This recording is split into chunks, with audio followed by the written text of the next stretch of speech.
All right, good afternoon, everyone. So thanks for coming to this session. I'm pleased to be presenting it. Let me tell you a little bit about me. My name is André Angelantoni, and I founded Performant Labs years ago. And I've been working in Drupal since 2007. So that makes about 12 years. And those are some of my clients, past and present.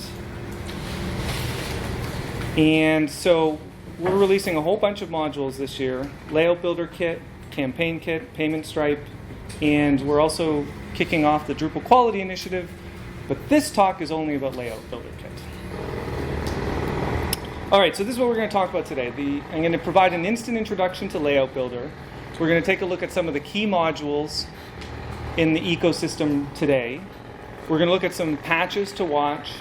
We're going to talk a little bit about Page Manager and Layout Builder. Brief look at other layout building systems that are available for Drupal. Some gotchas that you're going to want to know.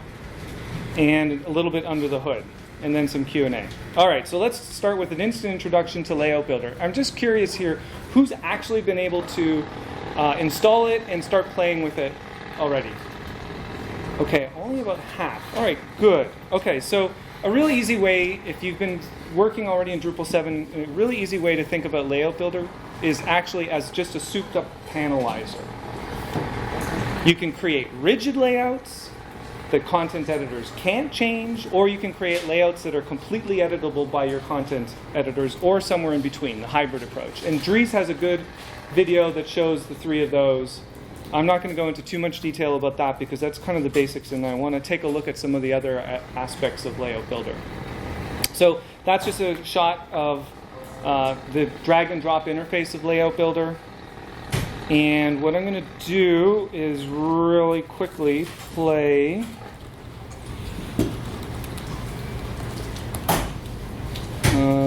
this guy here. Let's hide him. Hide him, hide him, hide him, and put that there. Okay, so let's give this a play.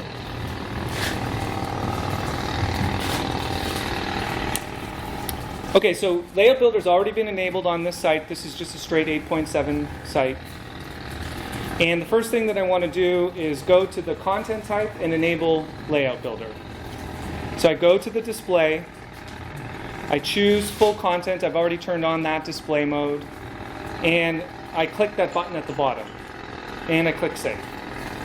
All right, so now I can create layouts. Now, the layout that you create at this point is going to apply to every node in that content type. It's not individualized. We're going to do that next. So I'm going to go add a new section at the bottom of Layout Builder. It's going to be a 50-50 section. And then I'm going to go add a block. And by default, it shows you all the blocks that are available at that time inside of Drupal. There is a way to restrict that list I'll show you a little bit later. Because content editors get sometimes confused when they have all kinds of things that they don't want to see. It's just simpler to shrink that list.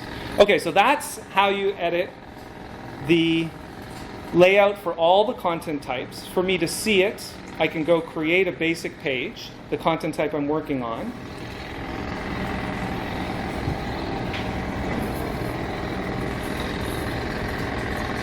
And there you go. There's the Powered by Drupal block. All right, so now, but what if you want to change the layout for every node in that content type? Well, you go back to that page, you click on the Allow checkbox, refresh. Now you're going to see that there's a Layout tab available. All your tabs now can be laid out uniquely. They start with the layout that you have that works across all content, the entire content type, and then you can make changes to it. So I've added another Powered by Drupal block right there, and there. Now you see it. Okay, so I'm going to refresh here because something's changed. Notice that those checkboxes are grayed out. Does anyone know why they're grayed out? Because you have overridden content, so you can't turn it on. Exactly. Drupal is actually preventing you from turning off Layout Builder because it knows that you have content and you're going to lose it. So you actually, I'll show you what you have to do. You actually have to go back and click on the Layout tab, revert back to the default layout.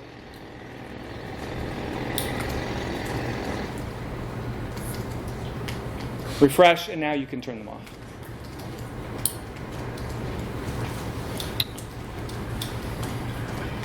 Okay, really, really good. All right, so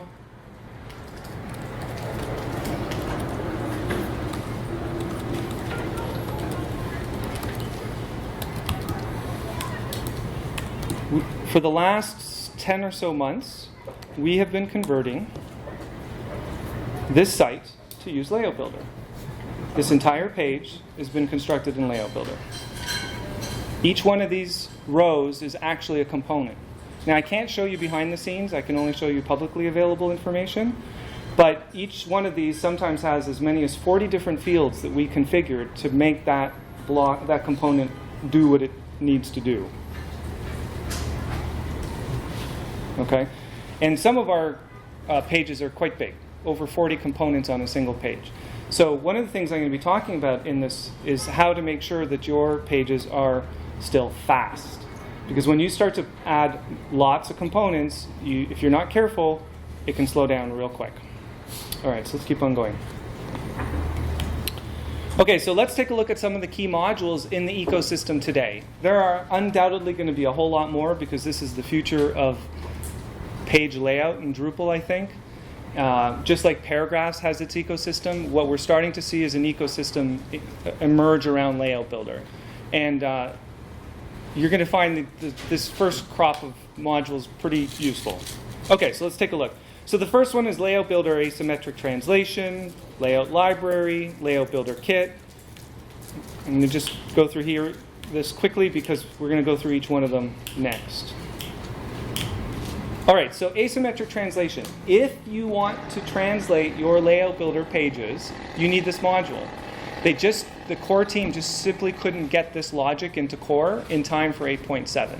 So it will have to get into core at some point, but until that occurs, if you're going to use multiple languages, you definitely need this module.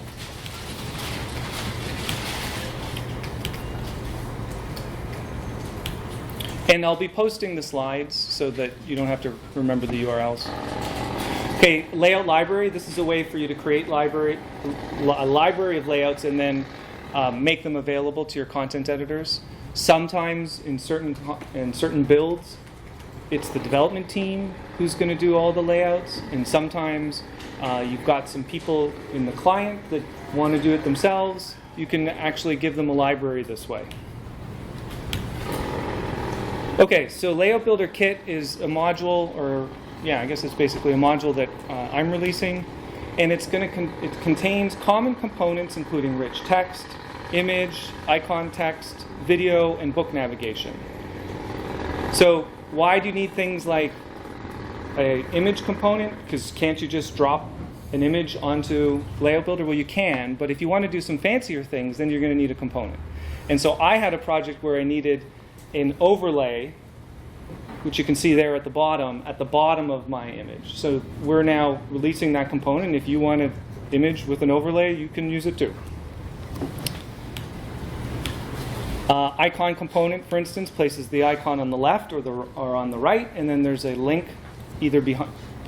Actually, the link is behind both the icon and the title. Okay, and all the components descend from the Layout Builder Kit base component, a place to put common logic that all the components inherit. So you guys can use this as a template for maybe making your own components, or if you have a component that you'd like to contribute back to this project, absolutely, would love to. What I'd love to see is that we just get a whole, I'd love dozens of components so that we can quickly pick what we want, maybe modify it to our needs, and keep on going. So I'm going to do another demo here to show you a little bit of what it looks like to actually make a component. Let's see. Yeah, I'm going to just do one of them. I'm going to just do this one. Okay.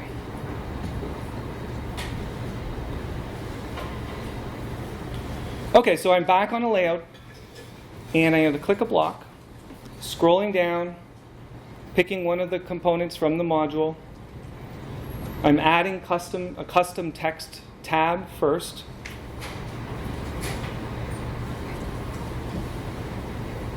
By the way, you can widen this here if you want. Just add something to your CSS that makes it 600 pixels instead of 300, something like that. There's another way around it to get some more space for your components, but you can at least do that. That's what we did on our project. And then I'm adding a second tab where you can see that we're listing just the blocks here that are available. Okay, let's keep on going. We're going to save that layout. There's the rich text, and there's the block. Okay, we're going to go back, create a custom block. This is the built-in functionality of Drupal. Now, the interesting thing about this custom block is that I've added already a field to it. You can see that there's a price at the bottom, right here. That's not in the default block. And because Drupal fabulously now allows you to add extra fields to blocks, you can make them much more flexible. And so now I go back into the component, click Configure again, add another block. This time, you'll see, pausing there, that your custom blocks show up in their own area. And if you have modules where you're programmatically making your own blocks, they get their own section.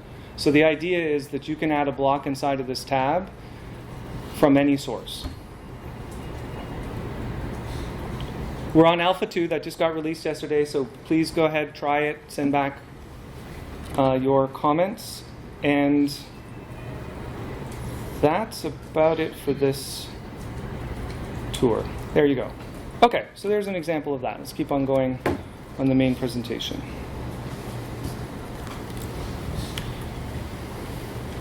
Okay, so there's another module you may want, which is called Layout Builder Modal. And what it does is, instead of using that skinny canvas dialog, you get lots of space on the left here. You actually get a full modal dialog rather than this. So Layout Builder Kit, we're probably going to switch wholesale over to Layout Builder Modal because we just want the space. So for instance, if you have a situation where in the tabs that you saw there, you probably noticed that there was no ability to drag and drop. So we're adding drag and drop, but drag and drop in that little skinny canvas is actually kind of terrible to work with. So we need more space, and that's partly why it's pushing us to use this bigger one. So if you need more space, you can get it. Okay, Layout Builder restrictions. I said earlier that you can shrink the list, filter the list to just a subset, and that's of the components or the items that you can place in Layout Builder. And this is one of the modules that you can use to do that.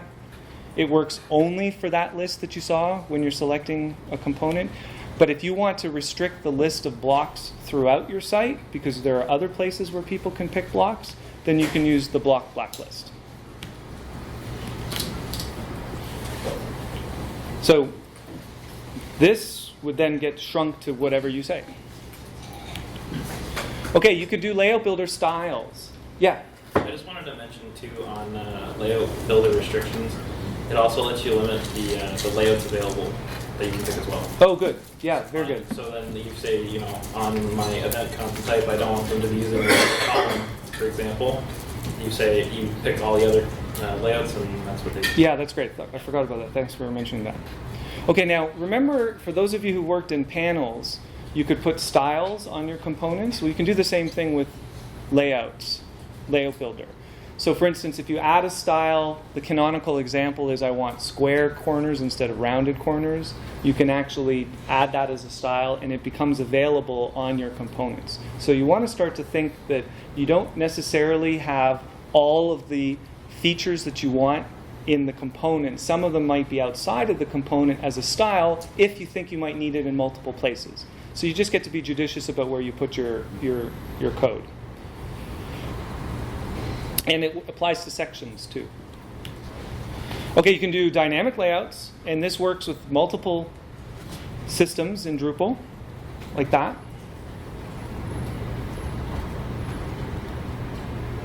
Entity browser block. So now with this module, kind of anything that is an entity in Drupal, which is almost everything now, you can access and place in your layout by using this one. So if you can't see it already in that list, try installing this and see if it shows up for you.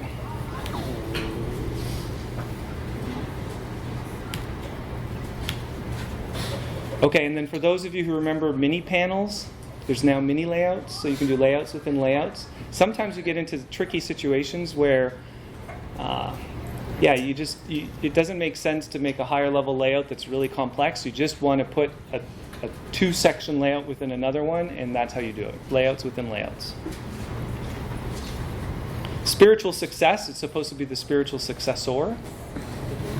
But if you want to be successful spiritually, maybe that works too. Okay, patches to watch. So if you want to provide, hang on a second. There is a way to produce dynamic regions that's being worked on. Not ready yet. I haven't tried it myself, okay? But it is a way to provide a little bit more flexibility than the basic built-in Layout Builder sections. And like a lot of things in Drupal, if it works out well, then probably you'll get it into core. But for now, it's a patch. Okay, so another thing that's being worked on is for those people who like Page Manager, because it can produce this kind of user interface, work is being done in that issue to insert Layout Builder inside of Page Manager. Now, Page Manager was part of CTools and Panels. I don't remember which of the two back in Drupal 7. It's been pulled out of that ecosystem. It's now a standalone module.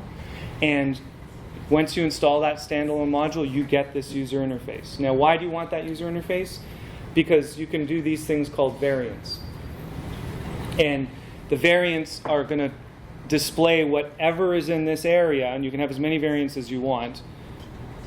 You can display whatever is in this area if the conditions are met. And that's really, really handy, particularly for multilingual sorts of situations, but in all sorts of situations. One thing just to be aware of with Page Manager, in Drupal 7, you could put a wildcard in the first position of the URL. In Drupal 8, that's actually not possible inside of Page Manager. It appears to be a problem with Symfony. I haven't found a workaround for it, but just be aware that it's a known issue. Okay, another known issue is you have unsaved changes on Node Layout Builder page. This will probably get fixed by 8.8, but if you're going to start using it now, just be aware it's known, and there's a patch at that issue. Okay, so there are some other layout building systems out there. There's GridStack. Looks something like that. Cohesion DX just got purchased by Acquia. And someone said yesterday, I postulated that Acquia was probably going to keep it to themselves and not open source it to the whole community so that they have that as a differentiator for their product line. And Cohesion DX, in order for you to use their layout builder system, you needed to subscribe to it, and probably it's going to remain the same thing with Acquia is my guess. And somebody yesterday who apparently had talked to Acquia said that that's true. So if you want a really, really robust system, you probably should look at that because it's got a whole bunch of components that are already done, tested, ready to go. And you'll just pay a few dollars for it. I don't remember what the pricing is. There's another company that does something like this, Super Themes. They've done something called Glazed Builder. Those are their components, or at least some of them. And maybe Layout Builder Kit. If people get excited and start submitting more components, then we can have an open source equivalent to those other two systems. So my intention is that we kick this off and get this going. Those are the 6 components that it starts with: rich text, image, icon, tab, video component, and book navigation.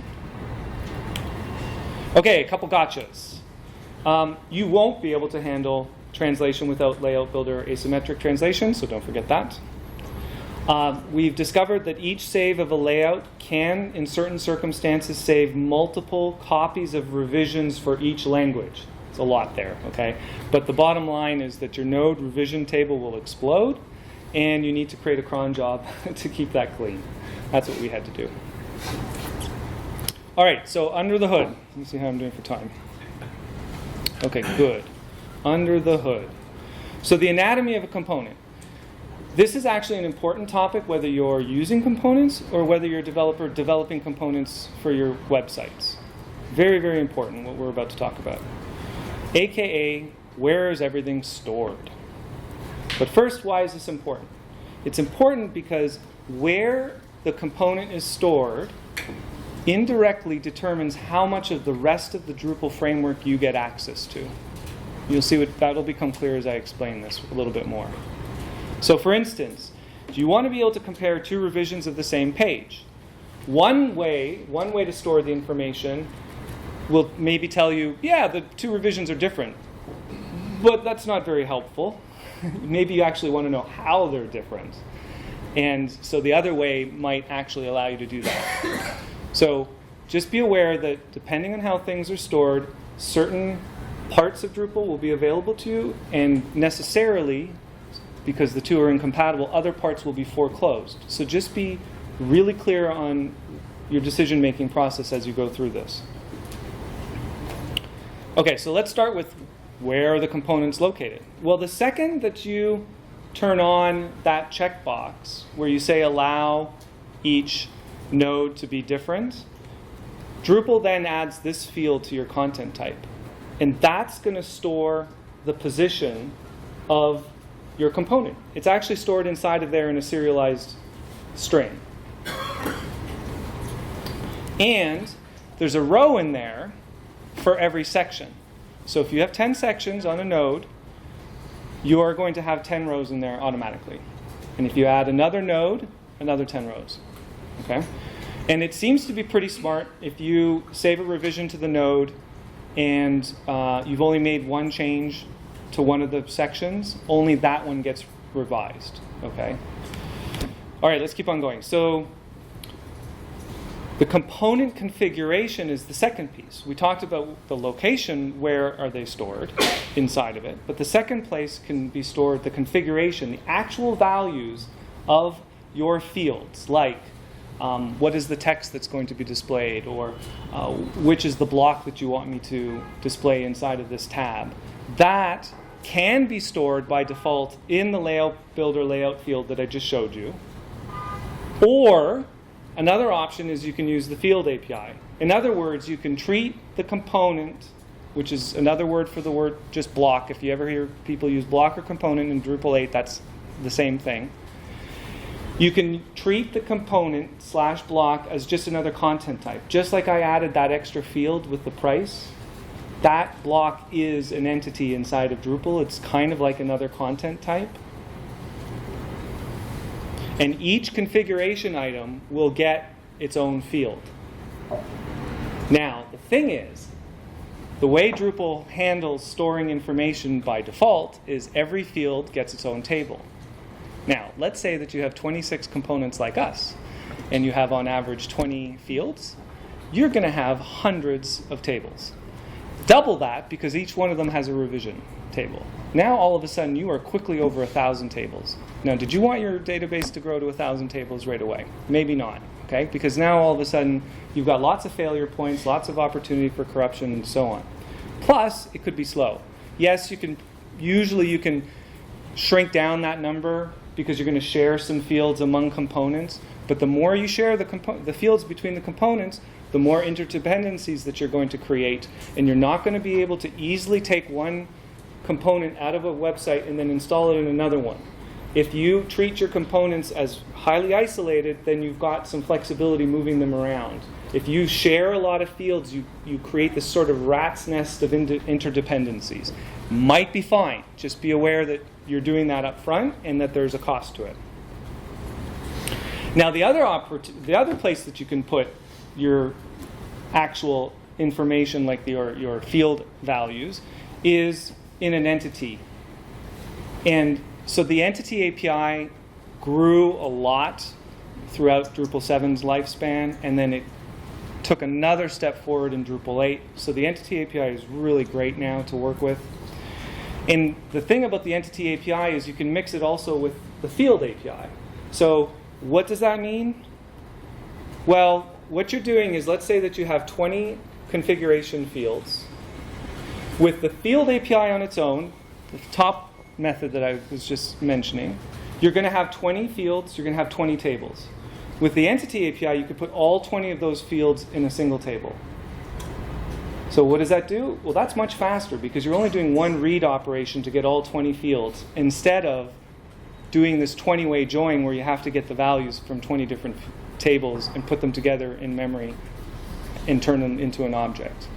So that's what Entity API does. It actually kind of brings you back to what the rest of the world would call normal programming, because this whole unique system that Drupal has created where you've got a unique field that goes into a unique table, I haven't come across it in any other system that I've worked on in 25, 30 years. Okay? It's great. It's got some value to it, but it's not fast. Okay? And if you're not careful, 5 months later, after you've spent all this time building something, your site is going to be really, really slow, because what it's doing is it's trying to load up a layout with maybe dozens of components, and each component has to do maybe 24 joins, and you're going to be waiting 10 seconds for it to even go into edit mode. Okay, so here's a little bit of a table that goes through some of the differences that it looks like right now each one of these methods has. So field flexibility. Layout Builder, Layout, you can use form widgets, but you have to manually create the forms inside of your components. The Field API, well, you're using kind of standard Drupal, so you build it the normal way using the GUI that Drupal provides for you. Again, there's a cost to that. It's going to be slower. And then Entity API and Field API, it's the same thing as the first option. You have to actually create your own forms. So the read performance, I'm expecting this to be the fastest Layout Builder layout, because actually storing all your information in a single field is very fast, because it's you only have to grab it from one table. The Field API is going to be the slowest, and then the other one is not going to be too bad. It's going to be in between the two of them, but closer to the first option. Save performance, same sort of thing. The Field API here is going to be the slowest because it's going to have to do one insert per entity. Okay. Number of database tables. 0 extra tables. Everything is stored inside of that field, and you're done. Now this actually turns out to be really important. Now this is another thing that you have to watch, because if you would like to use all the other modules that Drupal 8 is working on that rely on any sort of revisioning, like workspaces or workflow, you know, the whole process of going from draft and then in review and then published, okay? These two mechanisms can easily break that without you being very careful how you design your components. Whereas this one, we're kind of right knee-deep in the middle of figuring out exactly which of these has the most work, but this is what we're expecting and what we're starting to see. That this 0 extra tables actually means that this first method may be the most compatible way to make your components. Okay, revision history, yes, yes. Investigating, probably this is going to turn out to be true. A bit more. So what you can't do with the first method, though, is you can't do component reuse.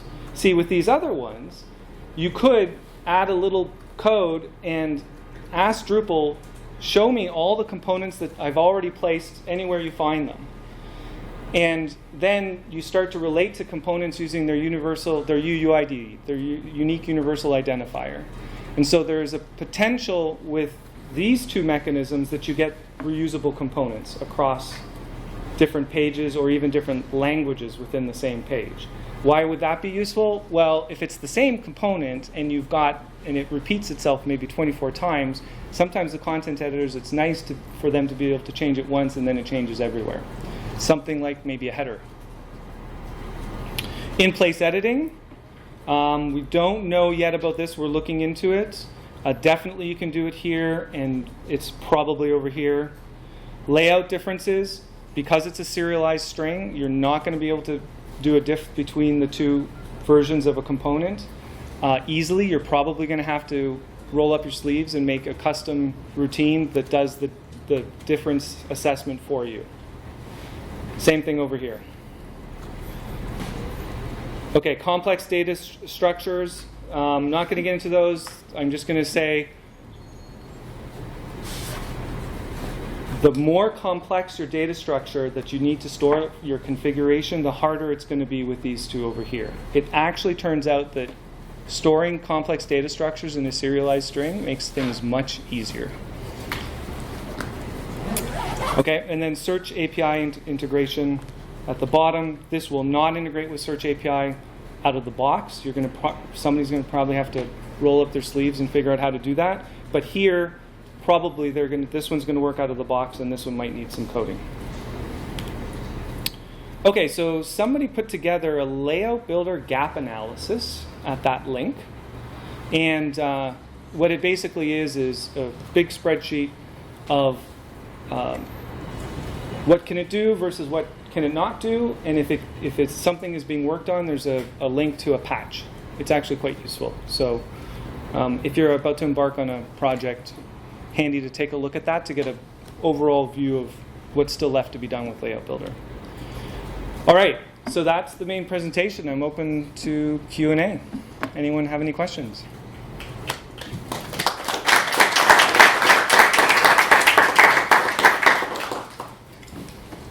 Yeah. Is there any way to get paragraphs to work with this? Yes, you can install paragraphs in there. And so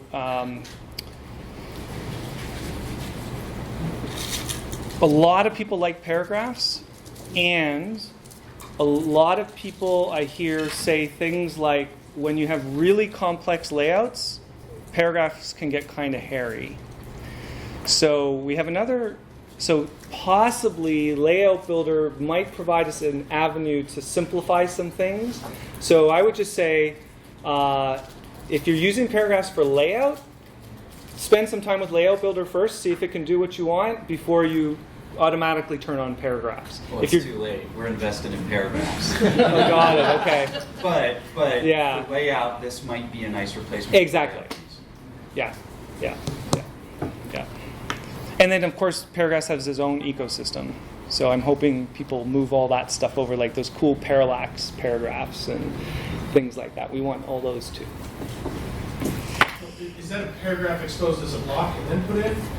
Or do you bring the paragraph into it? Yeah, no, it's actually, what do you mean exposed as a block? Yes, basically it's going to be exposed as a block. I believe there is a module, and I'm not sure why it's not on my list there, that allows you to just drop paragraphs into Layout Builder.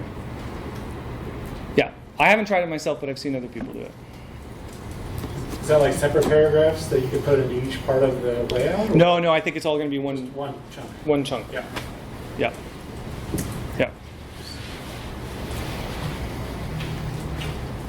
Is there a performance hit with this? Yes. Yeah, that's why you have to be really careful as you make your components, using like where you store the information that configures your component is pretty important, and take some time to learn those 3 different places. Like I said, I wouldn't be too scared about this one here. I'm starting to really like this one here, keeping it all inside of that serialized string. You do give up some things, but you can at least do some complex data structures in there, and it's fast. Anyone else? Yeah. Are your slides available online? I'll put them on the website. Yeah. Have you tried to do anything like really complex with Layout Builder, like doing some like jQuery UI, like accordion or anything like that? I've kind of looked around and I didn't see like any blog posts about that. So I know it's awfully new, but have you had any experience trying? We have a fair amount of JavaScript on that site. Yeah. So, yeah, Adam's nodding his head. Oh yeah. do you build that like you would in paragraphs, like you effectively have like its own section is like jQuery UI accordion or jQuery tabs? Like how do you generally build something like that? I'm not quite getting what you're saying. So like say you Adam, have, are you getting it? You want to use multiple blocks, right? So Yeah. block A is say accordion slide A, block B is accordion slide B. How would you build that in Layout Builder versus like how you traditionally would do it in paragraphs? Well, you would drop the component in. Now the component, this is one thing that everyone has to be careful with. The component has to be smart enough to understand that it has instances on a page. So if the developer of the component wasn't able to provide a unique identifier to each block, then what happens is you make a change in one and it changes both. Okay? So you learn that pretty quick, that you have to make sure that they have to be different instances. And then the other part is then if you want it to be reusable, then it has to have a globally unique identifier, which is what I was saying earlier. One of these methods lends itself nicely to globally unique components. And then all of a sudden you can have the same component on all your nodes. Or that doesn't make sense. You would do it probably on the main template. But there are some instances where you do want to have the same component reused, maybe across different languages, but not all of them. You could do all kinds of interesting things. Yeah, it's a whole new world. It's pretty cool. Anything else? All right, thanks everyone for your attention.